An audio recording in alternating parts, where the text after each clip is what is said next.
à tous, j'espère que vous avez passé une belle semaine. Je suis vraiment contente de vous retrouver aujourd'hui pour démarrer une nouvelle série de vlogs sur les paraboles de Jésus. Vous êtes prêts? Alors, c'est parti! Je ne sais pas si vous le saviez, mais lorsque Jésus enseignait les gens, il aimait beaucoup utiliser des paraboles. Mais la plupart du temps, personne ne captait rien. Je vous signale quand même que c'était pas toujours facile à comprendre. Parabole, capté, signal. Tu te reposes jamais, toi en fait. Qu'est-ce que vous voulez? J'aime ça, faire des blagues de mon oncle. Je crois que c'est dans mes gènes. Moi, je te trouve très drôle, comique. T'iras loin dans la vie. Une vraie source d'inspiration pour notre jeunesse. Merci, papy. Prends-toi de la gueule, fiston. Alors, c'est quoi une parabole? C'est une histoire tirée de la vie courante et de l'actualité servant à imager ou illustrer une vérité sur le royaume de Dieu. Autrement dit, c'était une façon simple pour Jésus d'enseigner aux gens des vérités divines pas toujours faciles à comprendre. De plus, les paraboles avaient l'avantage d'aider tous ceux qui les écoutaient à bien mémoriser ces paroles. D'une pierre, du coup. Jay, je pense que l'expression c'est plutôt d'une pierre deux coups. C'est pas ce que j'ai dit? Non, pas vraiment. Maintenant qu'on en sait un peu plus sur les paraboles de Jésus, est-ce que ça vous dirait de voir concrètement de quoi ça a l'air? Eh oh! Quel bon ce jeu! Je crois que le mieux, c'est qu'il arrête le sucre le matin, lui. Enfin bon, je dis ça, je dis rien. Hein. Aujourd'hui, plongeons au cœur de la parabole des deux bâtisseurs. Ça farte?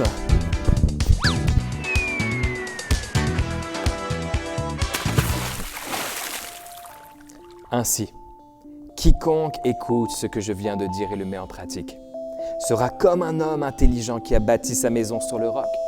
La pluie est tombée, les rivières ont débordé, la tempête s'est abattue sur cette maison, mais elle ne s'est pas écroulée, car ses fondations avaient été posées sur le roc. Mais quiconque écoute ce que je viens de dire et ne le met pas en pratique sera comme un homme insensé qui a bâti sa maison sur le sable. La pluie est tombée, les rivières ont débordé, la tempête s'est abattue sur cette maison et elle s'est écroulée. Sa ruine a été complète. Je suis sûr que vous avez déjà entendu parler de cette histoire. Tu sais, il y a même une chanson avec des gestes là-dessus. Le fou sur le sable a bâti sa maison. Le fou sur le sable a bâti sa maison. Le fou sur le sable a bâti sa maison. Et la tempête arrive. Ça vous dit rien, hein, c'est ça? Là, Jérémy, ça va aller. Doux. Ouais, mais c'est dur de se rendre compte qu'on vieillit, ok? Oui, mais on a besoin de toi pour le vlog. Donc, Bon, tu peux bien nous apprendre cette parabole. Ici, Jésus l'utilise pour nous parler de la différence entre ceux qui écoutent ses paroles et les mettent en pratique et ceux qui les écoutent mais ne font rien. Les premiers sont comparés à des personnes sages et intelligentes qui ont bâti leur maison sur le roc, tandis que les seconds sont comparés à des insensés et des fous qui ont bâti leur maison sur du sable. Comme nous l'avons dit plus tôt, les paraboles sont des récits imagés et donc elles sont remplies de toutes sortes de symboles. De petites images, si vous voulez. Parmi elles, on retrouve notamment dans la parabole des deux bâtisseurs la maison, le roc, le sable et la tempête. La maison représente nos vies. Le roc, quant à lui, c'est Jésus, et plus précisément sa parole, qui est ni plus ni moins la parole de Dieu elle-même. Le sable, c'est tout autre chose qui n'est pas la parole de Dieu. Et la tempête,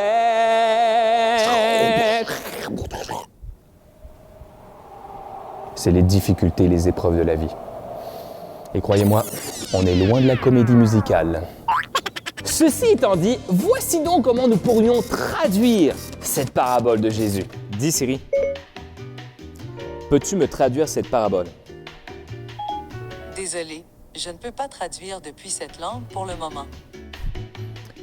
Je m'en occupe. Celui qui écoute ma parole et la met en pratique est semblable à un homme sage et intelligent qui bâtit sa vie sur moi. Lorsque les difficultés et les épreuves arrivent, il ne s'écroule pas et reste debout. Mais celui qui écoute ma parole et ne la met pas en pratique est semblable à un homme insensé et fou qui bâtit sa maison sur quelque chose d'autre que moi. Lorsque les difficultés et les épreuves arrivent, il s'écroule et ne se relève pas. Tout le monde sait que bâtir un bâtiment sur du dur et avoir des fondations profondes est la clé pour que ce même bâtiment résiste à toutes sortes d'intempéries. Pas vrai, les gars? Ouais! Je le savais! Jérémy, donne-moi ça, tu vas te blesser. Et tout le monde sait que le dernier endroit où tu veux bâtir quoi que ce soit, c'est sur du sable. Pas vrai, messieurs? Ouais! Je le savais. Oh! Arrête tes bêtises, donne-moi ce tape. Oh là là. En d'autres mots, Jésus est clair que si nous voulons vivre une vie à l'épreuve des pires difficultés et intempéries, nous devons écouter sa parole et la mettre en pratique. Et puis entre nous, à quoi ça sert de savoir ce qu'on doit faire si on ne le fait pas? Oh. À rien, j'imagine. À rien. Maintenant, comme le dit si bien Jésus, Que ceux qui ont des oreilles pour entendre, entendent. si vous n'avez pas tout suivi de ce que nous avons vu aujourd'hui, voici la Minute Olaf.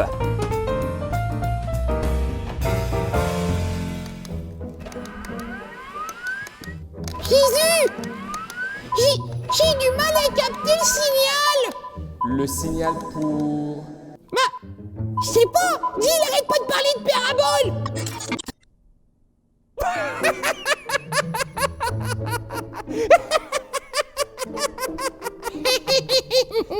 Très drôle! Déjà qu'il est pas facile à comprendre d'habitude, mais alors là, avec ces blagues, je suis complètement largué! Je disais donc les paraboles de Jésus! Le mieux, je crois, c'est de vous parler de celle d'aujourd'hui en chanson! Sage sur le roc a bâti sa maison. Sage sur le roc a bâti sa maison. Sage sur le roc a bâti sa maison. Et la tempête arriva. Le vent souffla et la pluie tomba. Le vent souffla et la pluie tomba. Le vent souffla et la pluie tomba. Et la maison résista. Alors, pour le fou, c'est pareil, sauf que... Et la maison s'écroula. Chou, écoute la parole et mets-la en pratique! Hein, les gars? Ouais! Allez, lève-toi, bouge ton corps parce que ça va être le temps de louer Jésus.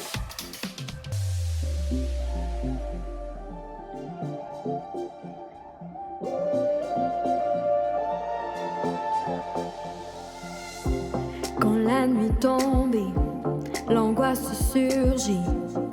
Sans fin tu m'appelles.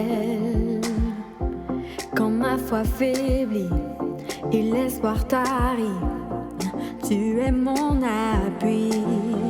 Lorsque je suis là découragée, tu es tout pour moi. Désormais je veux persévérer, car tu es avec moi. Oui, tu es avec moi. Ton amour m'environne, me lève plus haut. Il résonne dans mon âme tel un écho. Ton amour m'environne, me lève plus haut. Il résonne dans mon âme tel un écho, écho en mon âme. Oh, oh, oh.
Désormais je veux persévérer, car tu es avec moi, oui tu es avec moi. Ton amour m'environne, me lève plus haut. Il résonne dans mon âme tel un écho. Ton amour m'environne, me lève plus haut. Il résonne dans mon âme, dans mon âme. Ton amour m'environne, me lève plus haut. Il résonne dans mon âme tel un écho. Ton amour m'environne, me lève plus haut. Il résonne dans mon âme tel un écho, écho en mon âme.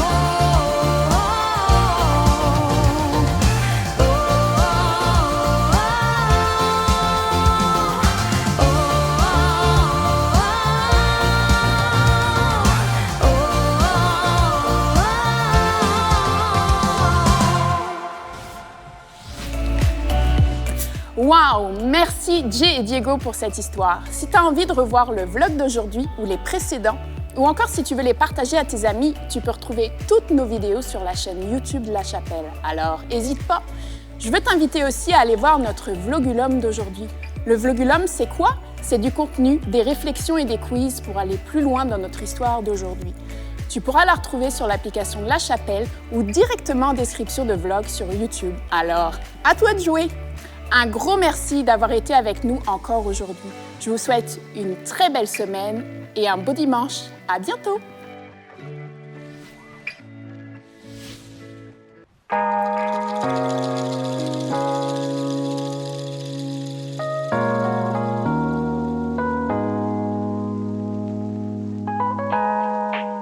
Jésus est ressuscité. Et lorsqu'il est ressuscité, il a répandu la puissance de sa résurrection dans le monde. Mais pour s'emparer de cette puissance-là, il faut croire. Il faut venir par la foi, reconnaître que Jésus est Seigneur et lui donner notre vie.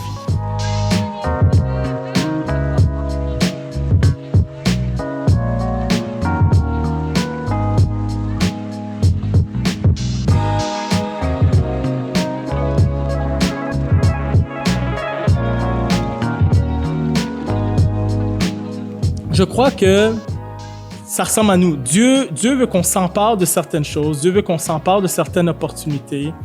Mais avant de voir les murs tomber dans le naturel, dans le physique, dans nos vies, dans les opportunités, les murs doivent tomber entre nos deux oreilles. Parce que c'était bizarre pour le peuple d'Israël de se faire dire « Fais le tour de la ville une fois, fais le tour de la ville 7 fois. » Il y a beaucoup de choses, il y a beaucoup de concepts qui devaient tomber entre les deux oreilles avant d'arriver au 7e jour et de voir les murs tomber dans le naturel. Je crois que ces deux hommes représentent nos deux principales réactions face au sacrifice de Jésus à la croix. Le premier refuse de reconnaître qu'il est coupable et renvoie la faute sur Jésus. Le second, quant à lui, reconnaît non seulement que Jésus ne devrait pas être là du fait de sa complète innocence, mais admet également sa propre culpabilité, que lui est coupable et qu'il mérite d'être cloué sur le bois. Finalement, le premier ferma son cœur à Jésus, tandis que le second lui ouvrit le sien.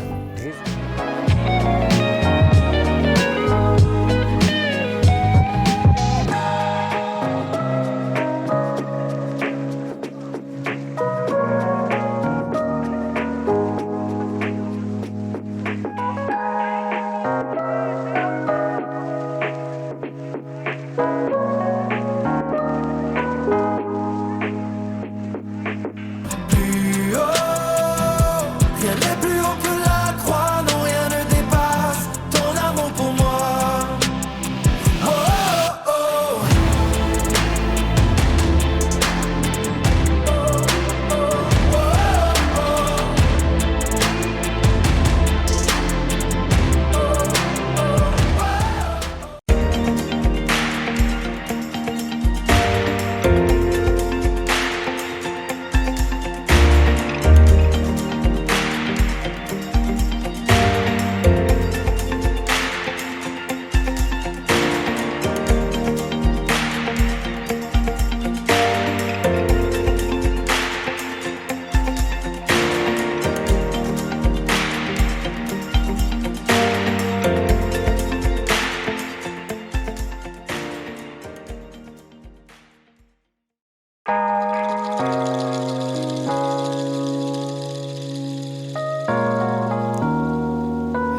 Bonjour tout le monde et bienvenue à la Chapelle en ligne. Je m'appelle Stacy, je suis la pasteur des ados à la Chapelle. Peut-être te joins-tu à nous pour la toute première fois après avoir vu notre célébration de Pâques en ligne. Si c'est ton cas, je suis vraiment contente que tu sois avec nous aujourd'hui. Et à tous les habitués, merci d'être là. On va passer un bon moment ensemble. Tous les dimanches, on est en simultané sur 2 plateformes, Facebook et YouTube. Tag tes amis et invite-les à se joindre à nous en ligne. Voici comment va se passer notre réunion. Il y aura un moment de louange avec le band de la chapelle au début et à la fin. Et entre les deux, notre pasteur principal, David Potier, nous a préparé un message d'introduction pour notre nouvelle série sur le Saint-Esprit qui commence aujourd'hui. À la chapelle, c'est l'Église tous les jours de la semaine. C'est pour ça qu'avec la nouvelle thématique sur le Saint-Esprit qui commence aujourd'hui, on vous a préparé des outils pour vous accompagner tout au long de la série. On va créer des curriculums avec des pistes de réflexion qui vont être disponibles sur le site web et l'application de la chapelle. Un peu comme les vlogulums de la chapelle junior, mais pour les grands. Le premier curriculum est disponible dès maintenant. C'est un outil parfait pour les 5 à 7, nos petits groupes qui se rencontrent en ligne dans la semaine pour discuter de la parole de Dieu et prier ensemble. D'ailleurs, si tu ne fais pas partie d'un 5 à 7, tu n'as qu'à aller sur notre site web pour t'inscrire. On va te trouver un bon groupe pour toi. Je suis certaine que, comme tout le monde, tu as hâte de revivre l'Église en présentiel. Malheureusement, comme l'a annoncé Pasteur David sur les médias sociaux la semaine dernière, ça ne va pas être possible pour tout de suite avec la chapelle. Mais on veut que tu saches que nous aussi, on a hâte et qu'on se prépare pour être prêt à se revoir en personne dès que c'est possible de le faire de façon sécuritaire. Alors, on reste à l'affût, on te donne des nouvelles aussitôt qu'on peut. Là, je m'adresse à tous les ados de 13-18. Avec l'équipe, on est en train de finaliser le 2e épisode de 13-8 TV qu'on va te présenter ce vendredi, le 17 avril à 19h. Tu vas voir, on t'a préparé quelque chose de bien spécial sur le thème des médias sociaux. Je t'en dis pas plus, à vendredi! Dimanche dernier, pour Pâques, La Chapelle Musique a lancé son vidéoclip de son nouveau single « Rien n'est plus haut », qui parle de l'amour de Dieu pour chacun d'entre nous. Je te le dis tout de suite, c'est le genre de chanson que tu mets en boucle toute la journée. Pour voir ou revoir le vidéoclip, tu n'as qu'à aller sur la chaîne YouTube de La Chapelle Musique et le single est disponible sur toutes les plateformes. Bonne écoute! Écoutons maintenant le message de David sur le Saint-Esprit. Mais juste avant, comme toujours, nos musiciens vont nous conduire en louange. Salut tout le monde, je vous invite à vous lever avec nous. On va louer à quel point Dieu est bon et grand.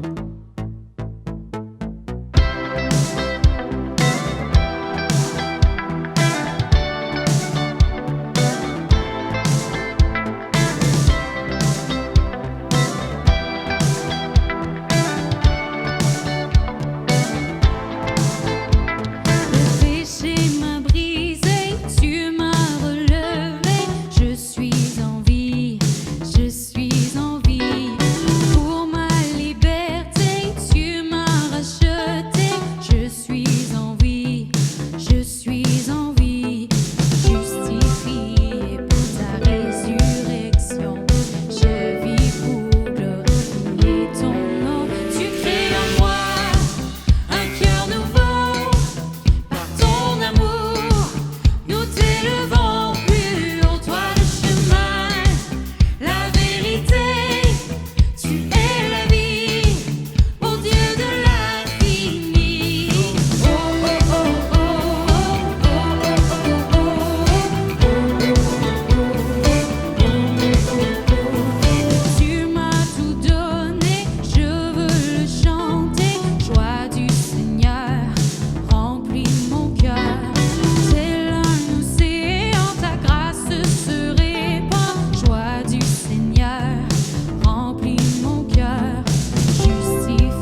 Bonjour tout le monde, bienvenue à la chapelle en ligne. On débute aujourd'hui une toute nouvelle série qui s'intitule « Le Saint-Esprit ».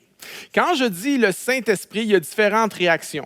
Il y en a qui vont devenir tout de suite méfiants parce que tu as eu des mauvaises expériences, puis tu te dis « Oh, est-ce que la chapelle va devenir une église weird? Je veux rien avoir à faire avec ça. » Il y en a, c'est ta réaction. Il y en a d'autres, ta réaction, c'est « Yes! Enfin, le pasteur a compris, je priais pour ça. Je peux pas attendre qu'on retourne en présentiel pour venir à l'église avec ma tambourine et sonner le chauffeur dans l'église. » Je comprends que le Saint-Esprit, c'est une question qui est parfois polarisante. Moi, j'ai grandi dans l'église, puis au Québec, historiquement, il y avait deux sortes d'églises évangéliques, deux grands groupes. Il y avait les églises bibliques et les églises qu'on appelait plus du Saint-Esprit. Les églises bibliques, le focus était sur la connaissance biblique et parfois, je dirais, au détriment de l'expérience avec le Saint-Esprit. Il y a une joke dans les églises bibliques, on dit que la Trinité, c'est pas le Père, le Fils et le Saint-Esprit, que la Trinité, c'est le Père, le Fils et la Sainte Bible. Il y a aussi d'autres églises, un autre groupe d'églises historiquement qui étaient les églises du Saint-Esprit. Et moi, j'ai fait partie des deux groupes, alors j'aime les deux groupes, où le focus est plus sur l'expérience, mais parfois au détriment de la connaissance biblique. Et historiquement, au Québec, on a mis ces deux choses-là en opposition, la connaissance biblique et l'expérience du Saint-Esprit. Et moi, je me dis, mais pourquoi on a besoin de faire ça? Pourquoi on a besoin de mettre ces deux choses-là en opposition? On a besoin de connaissances bibliques parce que si on n'a pas de connaissances, on ne pourra pas donner un cadre à nos expériences. Mais on a aussi besoin de l'expérience parce que notre connaissance ne sert à rien si on n'a pas l'expérience. Je peux t'entendre « Amen ». Non, on ne peut pas l'entendre. Peux-tu l'écrire? Oui. On a besoin de la connaissance biblique et de l'expérience du Saint-Esprit. Les deux doivent aller ensemble. Ce n'est pas la Bible ou le Saint-Esprit, c'est la Bible et le Saint-Esprit. Et à la chapelle, ce qu'on veut, c'est les deux, mes amis. On veut la connaissance biblique et on veut l'expérience du Saint-Esprit. Il y en a, tu réagis complètement autrement quand je dis Saint-Esprit. Tu dis, Saint-Esprit, c'est quoi? Moi, je suis nouveau à l'Église, je suis nouveau à la chapelle. Je sais que le Saint-Esprit, on dit ça à la fin des prières, au nom du Père, du Fils et du Saint-Esprit, mais c'est quoi le Saint-Esprit? Peu importe où tu en es en ce moment, que tu sois croyant depuis 25 ans ou que tu aies donné ta vie au Seigneur Jésus dans les dernières semaines et mois ou à Pâques la semaine passée, on a tous besoin de grandir en ce qui concerne le Saint-Esprit. Le Saint-Esprit est mentionné 800 fois dans la Bible. Dans l'Ancien Testament, le mot hébreu « roua » et dans le Nouveau Testament, le mot grec « pneuma ». Et ce mot « esprit » peut aussi être traduit par « vent »,« souffle ». C'est intéressant. Jésus lui-même a donné une métaphore du Saint-Esprit. Il a dit ceci dans Jean 3. « Le vent souffle où il veut et tu en entends le bruit, mais tu ne sais d'où il vient ni où il va. Il en est ainsi de tout homme qui est né de l'Esprit. » Jésus a utilisé la métaphore du vent pour parler de l'Esprit. Et le vent a différentes caractéristiques. Le vent est invisible. Le Saint-Esprit est invisible. Mais ce n'est pas parce que tu ne vois pas le Saint-Esprit que tu ne peux pas en voir les effets. Lorsque des gens mettent les pieds à l'Église une première fois et qu'on n'a pas encore prêché un mot, mais que les chants commencent et la musique commence et les gens se mettent à pleurer parce que la présence du Saint-Esprit est là. Tu ne vois pas le Saint-Esprit, mais tu peux en voir les effets. Le vent est invisible. Le vent est aussi imprévisible. Une des choses qui caractérise l'Esprit de Dieu, c'est qu'on ne peut pas le mettre dans une boîte. Hein? Les gens disent « Ah, Dieu agit comme ça dans le passé, Dieu va agir de telle manière. » Non. Dieu agit rarement exactement de la même manière deux fois. Le vent est un peu imprévisible et le Saint-Esprit, on ne peut pas le mettre dans une boîte. Dieu a parlé à travers un buisson ardent. Une fois. Jésus a guéri plusieurs aveugles de plusieurs façons différentes. Parfois, il a juste parlé à l'aveugle. Parfois, il a touché leurs yeux. Parfois, il a mis de la boue sur leurs yeux. Différentes façons. Pourquoi? Parce que Dieu ne veut pas qu'on adore la méthode. Dieu veut qu'on adore sa personne. Le Saint-Esprit est un peu imprévisible, mais le Saint-Esprit est également puissant. Comme le vent est puissant, le Saint-Esprit est puissant. Et il y en a dans ta vie en ce moment, il y a des obstacles, il y a des choses qui sont tellement difficiles que tu as besoin d'une puissance supérieure à la puissance humaine. Tu as des dépendances, du désespoir, peut-être du découragement ou même une dépression en ce moment. Tu as besoin d'une puissance qui est supérieure à la puissance humaine. Une autre caractéristique du vent, c'est que le vent rafraîchit.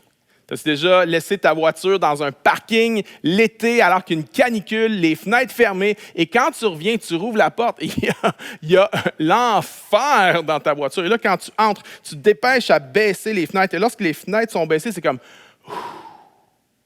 le vent rafraîchit.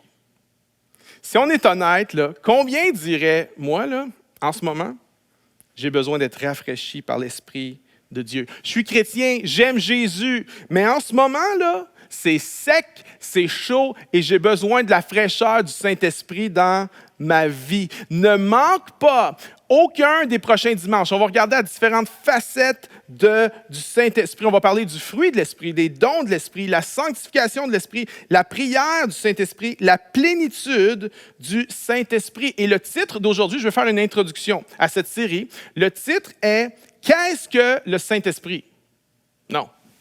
Le titre est « Qui est le Saint-Esprit? » Le Saint-Esprit n'est pas un « qu'est-ce que », le Saint-Esprit, c'est un « qui ». Qui est le Saint-Esprit? Numéro 1, le Saint-Esprit est Dieu. Le Saint-Esprit, ce n'est pas un concept, ce n'est pas une doctrine. Le Saint-Esprit est Dieu. Le Père est Dieu, le Fils est Dieu et le Saint-Esprit est Dieu. Le livre des Actes, chapitre 5, nous dit que de mentir au Saint-Esprit, c'est de mentir à Dieu. Intéressant. Pourquoi? Parce que le Saint-Esprit est Dieu. Le Saint-Esprit, c'est la troisième personne de la Trinité.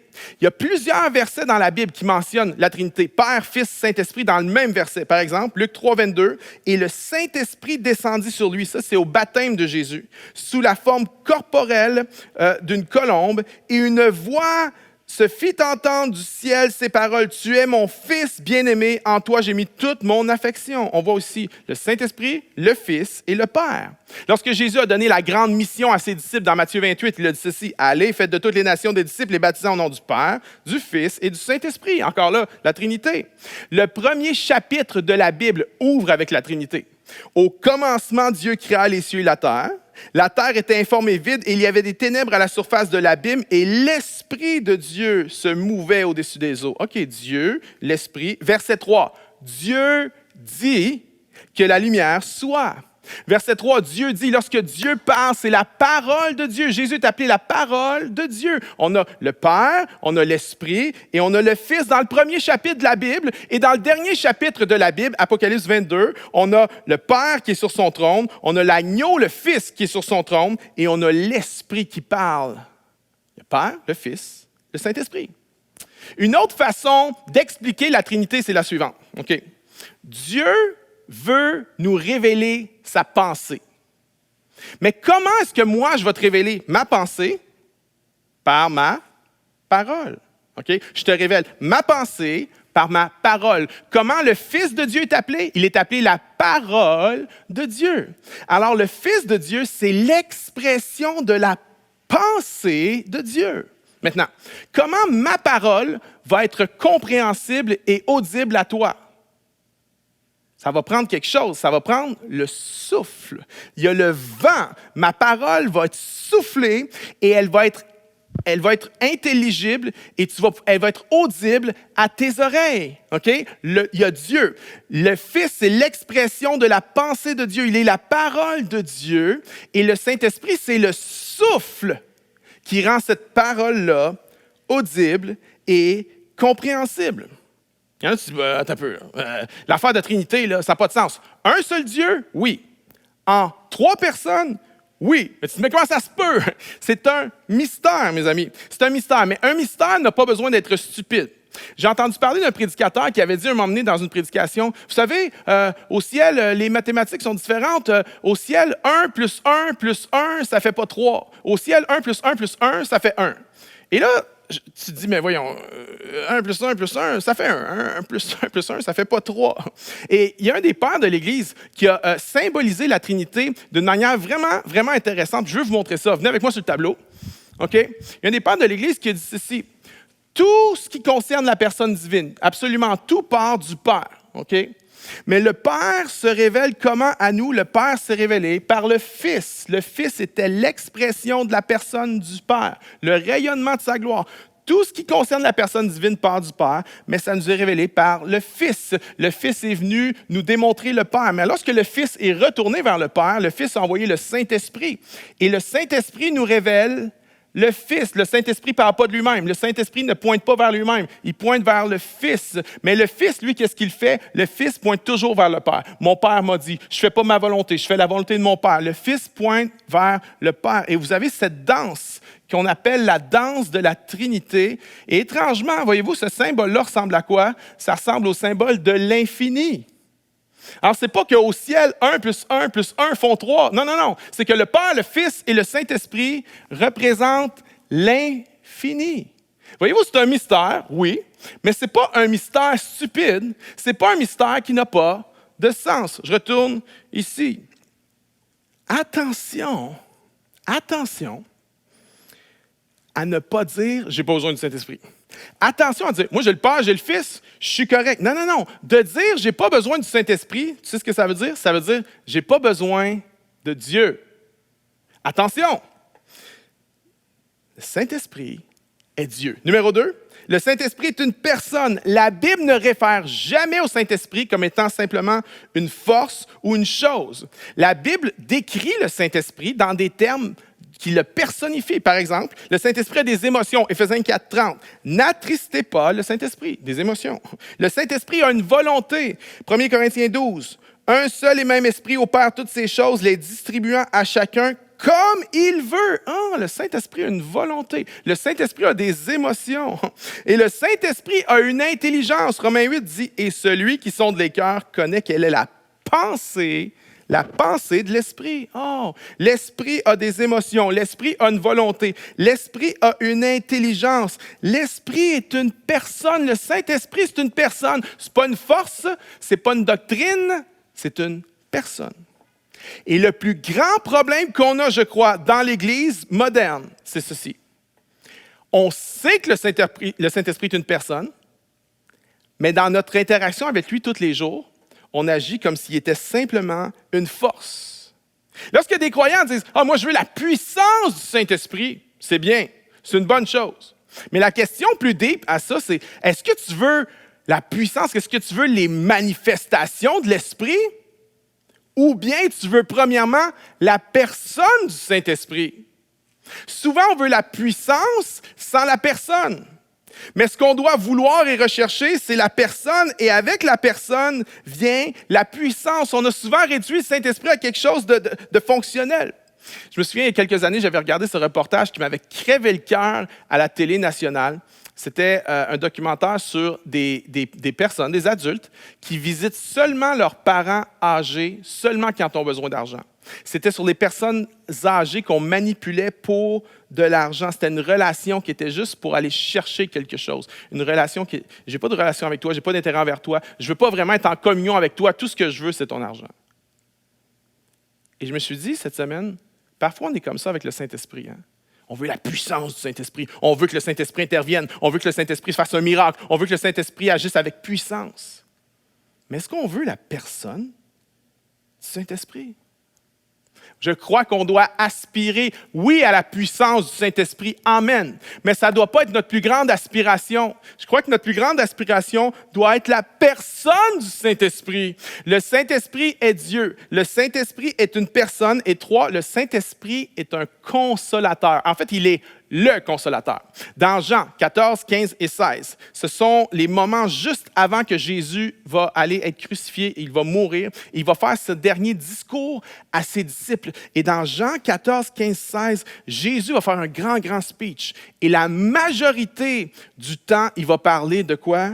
Du Saint-Esprit. Et Jésus va appeler le Saint-Esprit le consolateur. C'est comme ça qu'on l'a traduit, consolateur. Le mot dans le grec, c'est le paraklétos. C'est le nom que Jésus a donné au Saint-Esprit, le consolateur.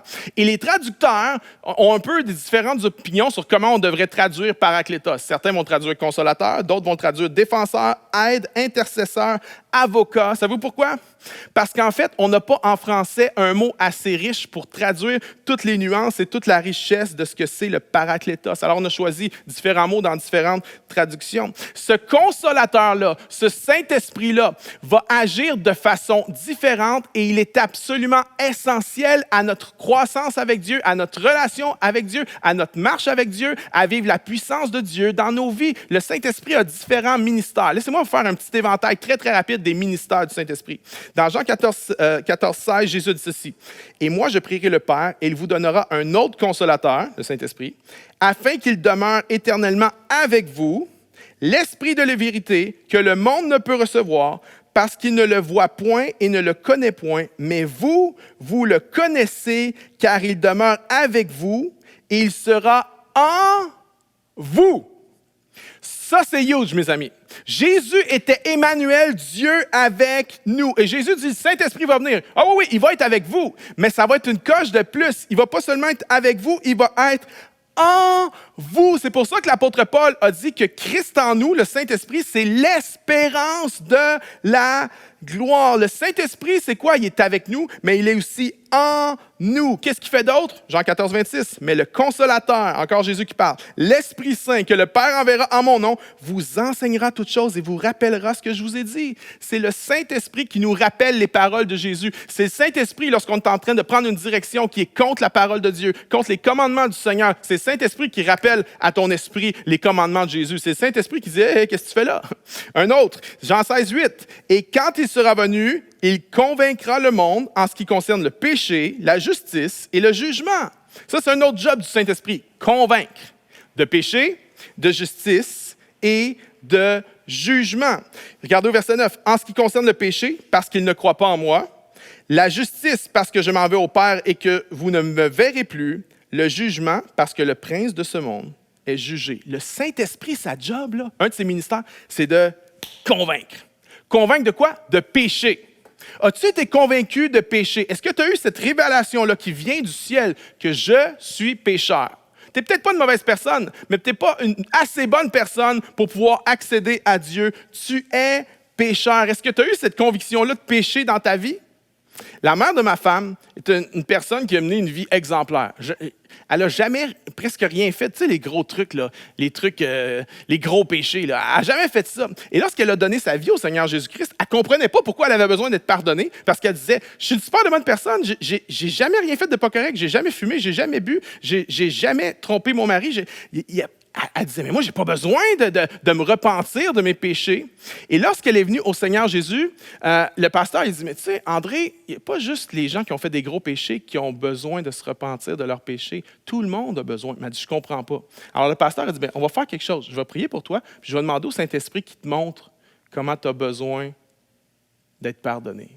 Le pasteur a prié pour elle. Puis à ce moment-là, il s'est passé quelque chose qu'elle ne s'attendait vraiment pas. Elle s'est sentie sale. Elle s'est sentie comme si elle avait besoin d'être nettoyée. Elle, la fille qui n'avait jamais rien fait de grave dans sa vie. Ça, c'est un type de personne. Mais il y a d'autres types de personnes. J'ai un de mes collègues qui est en train de faire un suivi avec quelqu'un qui a vraiment eu une grosse vie. Beaucoup de dépendance. Et puis, la personne commence à faire un discipleship avec Jésus, fait un cheminement avec le Seigneur. Puis, il y a plein de choses dans sa vie qui doivent être changées, mais en bon pasteur, mon collègue, il ne parle pas de tout en même temps. Il laisse le Saint-Esprit agir. Et à un moment donné, sans même qu'il ait parlé de cette situation-là, c'est la personne qui l'a dit, « Hey, quand je fais ça, là, je me sens pas bien. Qu'est-ce qui se passe? » Et là, mon collègue a dit, « Ça, c'est le Saint-Esprit qui te convainc de péché. » Le Saint-Esprit convainc qu'on a besoin d'être pardonné, d'être nettoyé. Le Saint-Esprit convainc de justice. Le Saint-Esprit n'est pas juste là pour nous convaincre qu'on est pécheur, qu'on a besoin de pardon. Le Saint-Esprit est là pour nous convaincre que Christ est mort pour nous et parce qu'il est mort pour moi, je suis juste. C'est ça la conviction de justice. Je le sais. C'est le Saint-Esprit qui met cette assurance-là en moi que même si je ne suis pas parfait, même si j'ai fait des gaffes, Jésus à la croix a pris le châtiment de mon péché, il m'a donné sa justice et je suis justifié. C'est le Saint-Esprit qui me convainc de ça. C'est le Saint-Esprit qui me convainc de jugement aussi. Pas le jugement pour moi.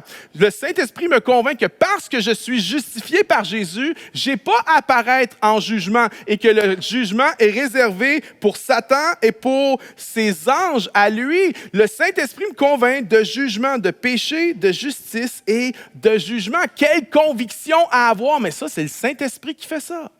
Je vous donne une autre liste, OK? Il y a tellement de choses que le Saint-Esprit fait, mais je vous donne une autre liste de qu'est-ce que le Saint-Esprit fait ou peut faire. Le Saint-Esprit, non seulement nous convainc, mais il nous régénère, OK? Savais-tu que ton esprit, sans que l'Esprit de Dieu, ton esprit est mort? Ton esprit est incapable d'être en communion avec Dieu. Parce que pour communier avec Dieu, il faut le faire d'esprit à esprit. Mais la Bible enseigne que notre esprit est mort. Et le Saint-Esprit vient, il nous régénère, il ramène à la vie notre esprit, puis il nous rend capable d'avoir une communion avec Dieu. Le Saint-Esprit nous donne sa présence. Le Saint-Esprit nous scelle. C'est quoi être scellé du Saint-Esprit? C'est que tu as l'assurance qu'un jour, la résurrection va venir. Tu as l'assurance qu'un jour, tu vas ressusciter. C'est comme le sceau qui est marqué. Non, un jour, le royaume de Dieu va s'établir sur la terre. Jésus va revenir. Les morts vont ressusciter. C'est le sceau du Saint-Esprit. Le Saint-Esprit donne l'onction. Le Saint-Esprit nous rend capable de faire le ministère que Dieu nous appelle d'une façon surnaturelle. C'est une faveur surnaturelle pour faire le ministère. Le Saint-Esprit témoigne. Savais-tu que le Saint-Esprit témoigne à notre esprit que je suis enfant de Dieu? Tu ne peux pas te convaincre que tu es un enfant de Dieu. Il faut que le Saint-Esprit vienne te convaincre de ça. Je suis sauvé. Je suis un enfant de Dieu. Le Saint-Esprit te donne la puissance pour parler de Jésus, pour être un témoin dans ce monde. Le Saint-Esprit nous donne le fruit de l'Esprit. L'amour. Quelqu'un a besoin d'amour? La paix, la joie, la patience. Quelqu'un a besoin de patience? Oui? C'est le Saint-Esprit qui nous fait devenir la personne que Dieu nous appelle à être. C'est le Saint-Esprit qui nous libère de nos dépendances. L'apôtre Paul dit, là où est l'Esprit du Seigneur, là est la liberté. C'est le Saint-Esprit qui nous donne la direction spirituelle. Dans le livre des Actes, on le voit à plusieurs reprises. Il a plu au Saint-Esprit et à nous. Moi, j'ai entendu ce témoignage d'une femme qui était missionnaire en Thaïlande une bonne partie de sa vie. Et lorsqu'elle avait 4 ans, elle était à l'église et elle a eu une image, elle a eu cette vision, elle a vu une carte, elle ne savait même pas c'était quoi ce pays-là sur une carte. À 4 ans, Dieu lui montrait qu'il l'appelait en Thaïlande, la direction de l'Esprit. Il y a aussi la protection de l'Esprit. Tu savais-tu que le Saint-Esprit peut te protéger? Le Saint-Esprit peut te dire, non, va pas là. Non, stop. Le Saint-Esprit, des fois, va te faire des choses que tu ne comprends pas, mais si tu obéis à la voix de l'Esprit, tu vas être protégé. À un moment donné, je connais une femme qui était dans son appart, c'était un bloc appartement, 36 logements, puis à un moment donné, elle entend il y a un sentiment à l'intérieur d'elle qui dit « faut que tu barres la porte ». Faut que tu barres la porte. Elle est en train de faire la vaisselle, elle se dit, voyons, c'est ridicule, barrer la porte. Il n'y a pas de danger, c'est un 36 logements. Mais ça revient, la voix vient, faut que tu barres la porte, faut que tu barres la porte. Et elle va à la porte, elle tourne la serrure, elle fait juste tourner le catch. Et du moment que le catch est rentré dans son trou, il y a quelqu'un qui a commencé à brasser la porte. Rouvre la porte, ma je vais te C'est à ça qu'il y a un maniaque qui rentre dans son appart. Mais le Saint-Esprit a dit, va barrer la porte. Je pourrais passer une demi-heure à vous décrire tout ce que le Saint-Esprit fait. Comprenez-vous pourquoi Jésus a dit ceci? Je vous dis la vérité, il est avantageux que je m'en aille, car si je ne m'en vais pas, le Consolateur ne viendra pas vers vous. Mais si je m'en vais, je vous l'enverrai. Jésus a dit, c'est avantageux pour vous que je parte. Puis on se dit, mais voyons donc. C'est avantageux que Jésus soit parti. C'est pas moi qui le dis, c'est lui qui le dit. Oui, parce qu'imagine, des fois on se dit, j'aimerais tellement ça que Jésus soit présent sur la terre aujourd'hui, je pourrais aller lui parler. OK, super. Si Jésus était présent sur la terre aujourd'hui, tu voudrais lui parler, il faudrait que tu prennes un avion, OK? Un vol probablement Montréal-Tel Aviv ou Paris-Tel Aviv pour aller en Israël. Après ça, il faudrait que tu loues une voiture pour aller quelque part en Galilée. Puis là, il faudrait que tu trouves Jésus. Il serait peut-être facile à trouver parce qu'il y aurait des gros attroupements autour de lui, probablement 1 ou 2 millions de personnes constamment qui est là pour le voir, pour lui parler. Mais Jésus est 100% Dieu, mais 100% homme. Jésus va travailler, mettons que tu fais des grosses journées, 14 heures par jour. Okay? Tu as 1 million de personnes qui attendent pour parler à Jésus. Jésus doit dormir, Jésus doit manger, Jésus doit pratiquer le sabbat, il travaille juste 6 jours de semaine. Crap! Comment je vais faire pour parler à Jésus? Comment je vais faire pour avoir une audience avec Jésus? Si tu avais seulement 60 secondes par personne, ça prendrait 3 ans. S'il y a une file d'attente d'1 million de personnes, ça prendrait 3 ans pour avoir un entretien de 60 secondes avec Jésus. Jésus a dit, il est avantageux que je parte, je vais vous envoyer mon esprit. Et le Saint-Esprit n'est pas limité par un corps humain. L'Esprit de Christ peut avoir une conversation avec 1 million de personnes en même temps, dans 1 million d'endroits différents en même temps. Comprenez-vous pourquoi Jésus a dit qu'il est avantageux que je parte parce que je vais envoyer le Saint-Esprit. Sans le Saint-Esprit, il n'y a pas de puissance. Sans le Saint-Esprit, il n'y a pas de vie chrétienne. Sans le Saint-Esprit, il n'y a aucune relation avec Dieu. Comprenez-vous pourquoi l'ennemi veut nous faire minimiser l'importance du Saint-Esprit? Ou comprenez-vous pourquoi l'ennemi se plaît à faire peur à un paquet de gens dans l'Église avec le Saint-Esprit? Je vais vous dire ceci, l'Esprit de Dieu n'est pas weird. Il y a des gens weird. Mais l'Esprit de Dieu n'est pas weird. Et toute peur, toute crainte que tu aurais que tu pourrais avoir par rapport au Saint-Esprit, j'aimerais dire ceci, ça ne vient pas de Dieu, ça vient du malin. Le Saint-Esprit est un consolateur, un aide, un intercesseur, un avocat. Il est Dieu, il est une personne, il est le consolateur. Et je termine avec ceci, le Saint-Esprit est un ami. Le Saint-Esprit, c'est un ami. Le Saint-Esprit veut être ton meilleur ami. Dans 2 Corinthiens 13, ça dit que la grâce du Seigneur Jésus, l'amour de Dieu et la communion du Saint-Esprit soient avec vous tous. Dans ce verset-là, Paul vient décrire un peu 3 ministères des 3 personnes de la Trinité. L'amour de Dieu, la grâce du Fils et la communion du Saint-Esprit. Maintenant, regardez comment une autre traduction, la traduction de Message, traduit ce verset-là. Que la grâce infinie du Maître Jésus-Christ, l'extravagant amour de Dieu et l'amitié intime du Saint-Esprit soient avec vous tous. Dans la Trinité, il y a différents ministères. En fait, toutes les personnes de la Trinité participent à toutes les œuvres de Dieu. Dans la création, les 3 ont participé. Le Père, le Fils, le Saint-Esprit. Les 3 ont participé. Mais c'était surtout l'œuvre du Père. Il y a certains ministères qui sont plus spécifiques à une personne de la Trinité. Et le ministère qui est plus spécifique d'être ami avec nous, c'est celui du Saint-Esprit. On a besoin de redécouvrir l'amitié du Saint-Esprit, la communion intime avec le Saint-Esprit. Abraham était appelé ami de Dieu. Et lorsque c'était le moment d'amener le jugement sur Sodome et sur Gomorrhe, Dieu a dit, cacherai-je à Abraham ce que je m'apprête à faire? Et Dieu s'est assis avec son ami Abraham, puis il y a eu une conversation avec lui. Et Dieu a trouvé en Abraham un intercesseur pour plaider pour pas qu'il détruise la ville tout de suite. Moïse était un ami de Dieu et Moïse avait ses conversations avec Dieu. Moïse prenait un café avec Dieu et Dieu a trouvé en Moïse un intercesseur pour ne pas détruire le peuple d'Israël qui était toujours rebelle à Dieu. Moïse était ami de Dieu. As-tu déjà eu un moment, ou peut-être ça t'est arrivé récemment, où tu as vraiment besoin d'un ami? Là? Puis tu appelles toute ta liste, puis tu envoies tous tes textos, puis tu écris sur Instagram, puis il n'y a personne qui répond. Pire encore, il y a des gens, tu vois, qui ont lu ton message, puis ils n'ont pas répondu. Déjà vécu ça? J'ai déjà vécu ça récemment. Il y a des gens, là, tu as de l'air d'avoir tellement de gens autour de toi, tu as de l'air d'avoir tellement trop d'amis pour qu'est-ce que tu peux en prendre, mais en fait, tu es quand même seul.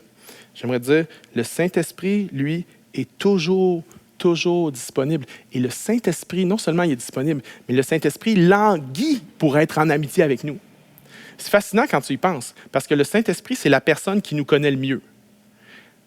Même tes meilleurs amis, là, s'ils te connaissaient vraiment, là, peut-être qu'ils ne t'aimeraient pas autant.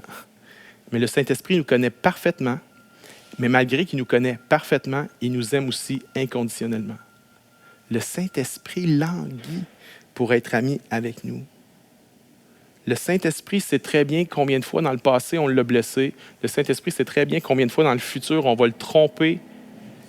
Mais le Saint-Esprit languit pour être en amitié avec nous. Je crois que la chose qu'on a le plus besoin, c'est d'approfondir notre amitié avec notre Saint-Esprit. Et c'est le but ultime de cette série-là. Je ne sais pas s'il y en a qui connaissent l'expression anglophone « the doldrum ». The doldrum. The doldrum, en anglais, on utilise cette expression pour parler des moments de monotonie accablante. Et souvent, le doldrum arrive après un grand accomplissement dans notre vie. Hein, par exemple, tu te maries, puis tu pensais que ça allait être tout, puis c'est extraordinaire, c'est nice, c'est cool, tu as une nouvelle épouse, c'est nice, mais à un moment donné, il arrive le doldrum, Ou bien, tu as un enfant, ton premier kid, puis tu dis, wow, ça va être extraordinaire. Et ça l'est, mais après un certain temps vient le doldrum, une espèce de monotonie. Ça peut t'arriver après une promotion, après une nouvelle job, après une nouvelle maison, après un nouveau bébé. La définition du doldrum, c'est un moment d'ennui sans fin qui aspire toute ton énergie vitale. Ça, c'est le doldrum. Et tu peux avoir la vie la plus extraordinaire puis être dans le doldrum. Et c'est pour ça que les gens vont d'une expérience à l'autre. Les gens cherchent, les gens poursuivent quelque chose. Puis je crois que dans la saison actuelle de COVID-19, là, c'est une saison de doldrum pour beaucoup d'entre nous. Moi, j'ai traversé des moments de doldrum. J'en traverse encore en ce moment. Mais savez-vous que le doldrum, ce n'est pas juste une expression linguistique, ce n'est pas juste une métaphore. Saviez-vous qu'il y a réellement des endroits sur la Terre qui s'appellent des doldrums? C'est situé tout près de l'équateur. C'est en fait la rencontre intertropicale entre les courants de vent de l'hémisphère nord et ceux de l'hémisphère sud qui ne se rencontrent pas à certains endroits.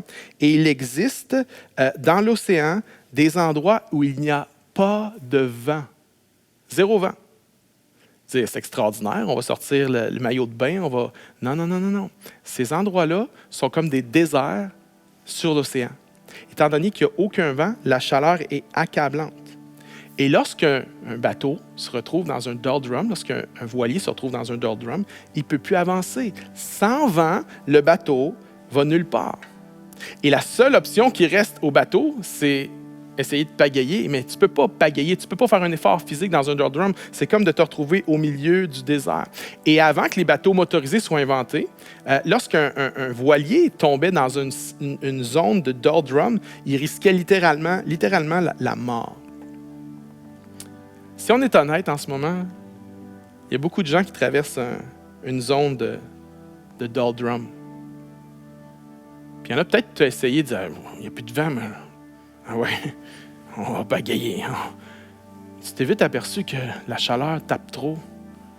Il n'y a pas rien pour te protéger de la cruauté du soleil. Tu t'épuises, tu te fatigues à essayer d'avancer dans un doldrum. Alors que la seule chose que ça te prend, c'est le vent. Il y en a, tu es dans un doldrum à cause de ton mariage, la COVID s'est rendue stérile, c'est sec, c'est mort, tu te demandes si ça peut revivre. Il y en a, c'est à cause des comportements de tes enfants. Doldrum à l'école, doldrum à ta job, tu remets tout en question. Tu te poses tellement de questions, tu remets tellement tout en question en ce moment. Et si ce que tu avais besoin de plus, c'est pas de te poser 100 000 questions de plus. Et si ce que tu avais besoin de plus, c'est du vent. C'est de l'amitié du Saint-Esprit qui va venir souffler dans ta voile. Il y en a, là, tu es dans l'Église depuis des années, puis tu n'as jamais vraiment expérimenté la fraîcheur du Saint-Esprit d'avoir le vent dans ta voile. Je parlais avec une fille qui a subi un divorce, des épreuves terribles, et là, elle commence à remonter, puis elle me dit, dans le fond, je me rends compte que j'ai grandi dans l'Église, mais je ne connaissais même pas Dieu, mais elle est en train de revivre tranquillement parce que Dieu souffle dans ses voiles et est en train de passer à travers son doldrum. Il y en a, tu t'es éloigné de l'amitié du Saint-Esprit. Tu l'as connu, mais tu t'es éloigné de ça. Il y en a, tu l'as négligé. C'est pas que tu l'as voulu, mais une négligence et une autre, et ça a amené à... Maintenant, tu as l'impression d'être dans un doldrum et que le vent n'est plus là. Il y en a, c'est que tu as résisté. Tu as résisté à l'Esprit de Dieu. Le Saint-Esprit te disait d'obéir et tu as résisté, tu as raidi la nuque. Laisse-moi te dire, peu importe d'où tu viens, peu importe où tu es présentement, le vent de Dieu veut souffler dans ta voile. L'amitié du Saint-Esprit. Cette série-là, c'est à propos d'apprendre à développer ou à redévelopper notre amitié avec le Saint-Esprit. Puis ça commence maintenant. On va chanter, là. On va chanter des chants. Tu peux chanter d'une manière religieuse, routinière, ou tu vas être juste dans un doldrum. Ou tu peux crier au Seigneur, dire « Seigneur, je vais louer ton nom. Je vais t'adorer en esprit et en vérité. Viens souffler dans ma voile, Seigneur. » Ma prière pour toi, ma prière pour moi, c'est qu'à travers cette série, on va découvrir l'amitié, redécouvrir l'amitié du Saint-Esprit comme jamais auparavant. Laissez-moi prier pour nous. Oh Seigneur, je te remercie pour ce message. Je te remercie pour cette série. Voici ma prière pour chacun d'entre nous. Que nous puissions aller en profondeur dans l'amitié avec le Saint-Esprit. Que le Saint-Esprit ne soit pas fonctionnel, que ce ne soit pas quelque chose qu'on manipule dans nos vies, mais qu'on ait cette relation d'amitié profonde avec ton Saint-Esprit et que ton vent souffle dans nos vies et que, Seigneur, les obstacles puissent être franchis par la puissance de ton Esprit et que les moments de doldrum, la vie amène des doldrums, que ces moments, Seigneur, puissent être ravivés et que ces moments puissent être des moments extraordinaires parce que ce n'est pas la routine de notre vie qui va compter, c'est le vent qui va nous pousser à travers cette saison-là. Père, je te prie de nous faire découvrir en tant qu'Église l'amitié du Saint-Esprit comme jamais on l'a connu dans notre vie, dans les prochaines semaines, dans le nom de Jésus. Et toute la chapelle dit Amen. Amen. Hey, si tu as donné ta vie au Seigneur Jésus dans les dernières semaines et mois, écris-nous bienvenue à commerciallachapelle.me. On veut prendre du temps avec toi. On veut pouvoir te guider. On veut pouvoir t'enseigner à avoir une amitié avec le Saint-Esprit. Maintenant, louons et adorons le Seigneur. Pas routinier, là. OK? On dit, Seigneur, viens souffler dans ma voile. Adorons en esprit et en vérité. Chantons ensemble.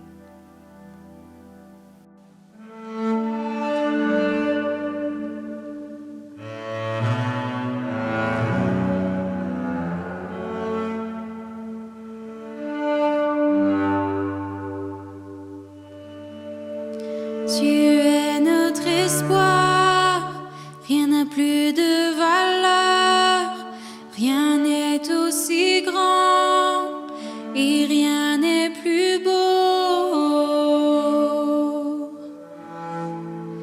que ta présence.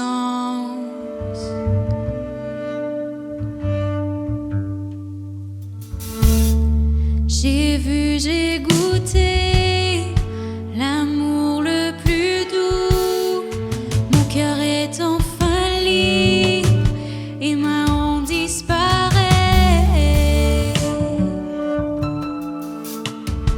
En ta présence,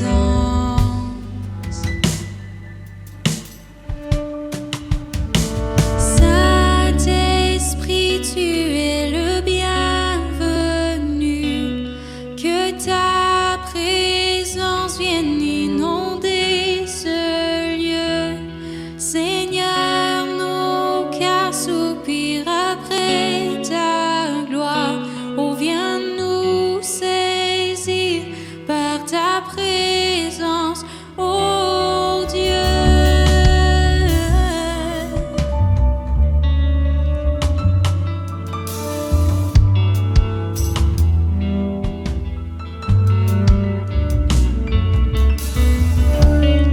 Tu es notre espoir, rien n'a plus de valeur,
J'ai sondé le monde,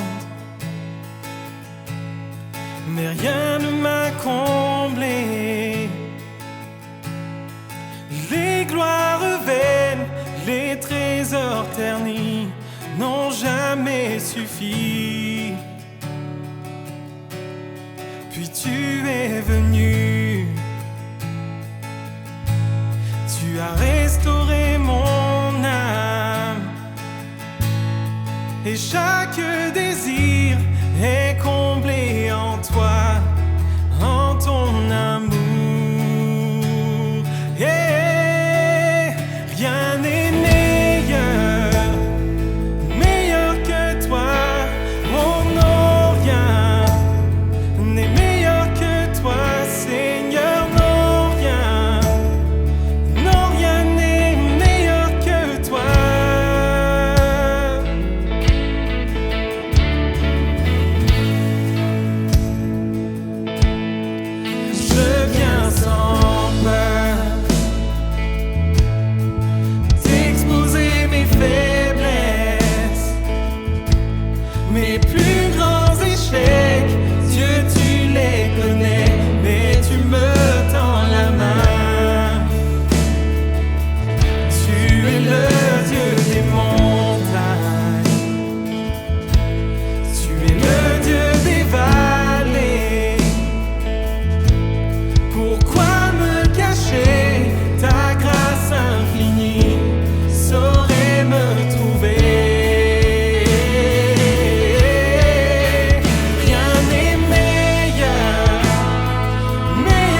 musiciens de la chapelle pour ce temps de louange et merci aussi à David pour son message. Je sens que cette série va vraiment nous aider à mieux connaître l'Esprit de Dieu. Mais tu sais, l'Église, ce n'est pas que le dimanche. Tu peux participer à la chapelle de plusieurs façons tout au long de la semaine. Tout d'abord, il y a les 5 à 7 qui se réunissent virtuellement en semaine. On a aussi des groupes Facebook pour les gens de chacune de nos chapelles et même ceux de la chapelle en ligne. C'est un bon moyen de connecter et d'échanger avec des nouvelles personnes. Finalement, tu peux participer à un after tout de suite après la réunion. C'est un moment où on se rejoint sur Zoom pour prendre un café, discuter du message et prendre le temps de se connaître. Tous les liens Zoom sont sur notre site Internet. Joins-toi à nous, c'est un moment privilégié à chaque semaine. Merci pour ta générosité. Chaque don, semaine après semaine, nous permet de faire une différence et de vivre l'Église comme on la vit maintenant. Je t'invite à donner automatiquement par l'entremise de notre application ou de notre site Web. C'est facile, sécuritaire et ça fait du bien. Merci d'avoir été avec nous pour cette réunion. On se rejoint tout de suite dans nos acteurs et on se revoit la semaine prochaine pour un autre message sur le Saint-Esprit. D'ici là, bonne semaine à tous!